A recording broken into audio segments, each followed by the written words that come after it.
ना होगा, और अगर सब मिलकर कोशिश करें तो रास्ता निकल सकता है। राजू के चेहरे पर एक उम्मीद की किरण जागती है। हाँ बाबा जी, अगर सब मिलकर काम करें तो हम पानी ढूंढ सकते हैं। हमने पहले कभी ये कोशिश ही नहीं की। लेकिन इतनी कठिन जमीन में नया कुआं खोदना आसान नहीं। मुश्किल जरूर है, नामुमकिन नहीं। अगर हम मिलकर काम करें तो ये हो सकता है। राजू खड़ा हो जाता है, उसकी आंखों में एक नई रोशनी है। तो फिर हम कल से काम शुरू करेंगे। मैं गांव के सभी युवाओं को इकट्ठा करूंगा, हम मिलकर नया कुआं खोदेंगे। यह कहते हुए वह शामू के साथ गांव के दूसरे युवाओं को बुलाने के लिए निकल पड़ता है। कहीं दूर से गरज की हल्की सी आवाज आती है, जैसे आकाश ने उनकी उम्मीदों की गवाही दे दी हो।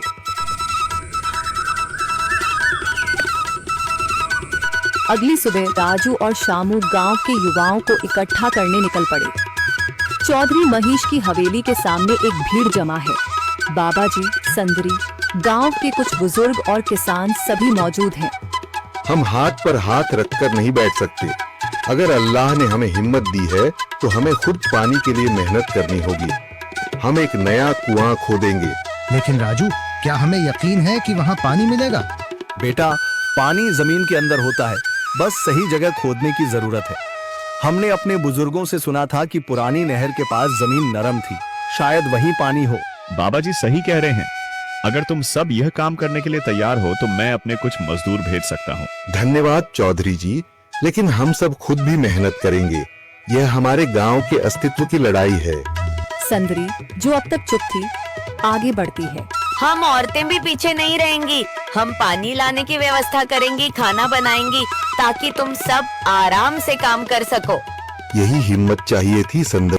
पूरा गांव एक नई उम्मीद के साथ कुआं खोदने की तैयारी में जुट जाता है। दूसरी ओर कुआं खोदने का काम शुरू हो चुका है। राजू, शामू और दूसरे युवा बेलचे चलाने लगते हैं। मिट्टी बाहर निकाली जाने लगती है। तेज गर्मी के बावजूद सब पूरी हिम्मत के साथ जुटे हुए हैं।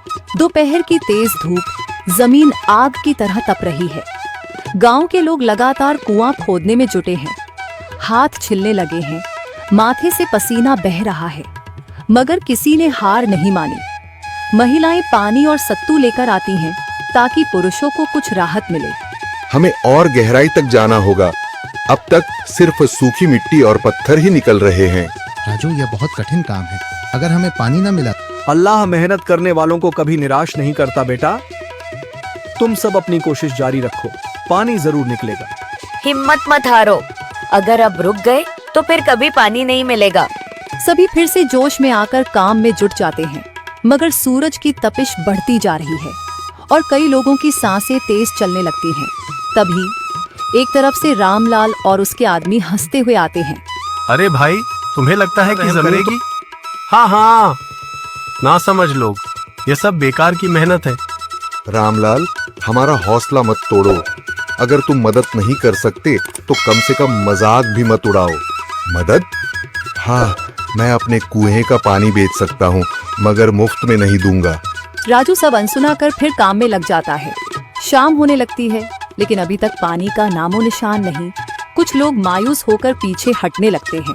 राजू, शायद रामलाल सही कह रहा है, यह सब बेकार है।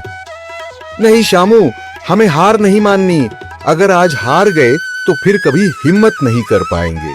तभी अचानक फावड़ा किसी कठोर चीज से टकराता है। एक अजीब सी आवाज आती है। राजू चौंक कर देखता है और जल्दी जल्दी मिट्टी हटाने लगता है। अचानक एक ठंडी लहर महसूस होती है। सभी लोग दौड़कर आते हैं।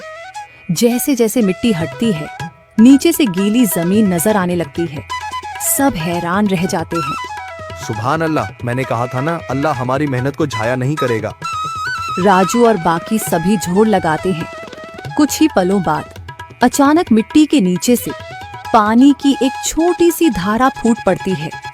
गांव वाले खुशी से चिल्ला उठते हैं। पानी पानी निकल आया। यह अल्लाह की कुदरत है रामलाल, जिस पर तुम्हें यकीन नहीं था। पूरा गांव आनंद से झूम उठता है। लोग एक दूसरे को बधाइयां देते हैं। औरतें दुआ करने लगती हैं। कुछ दिन बीत चुके हैं।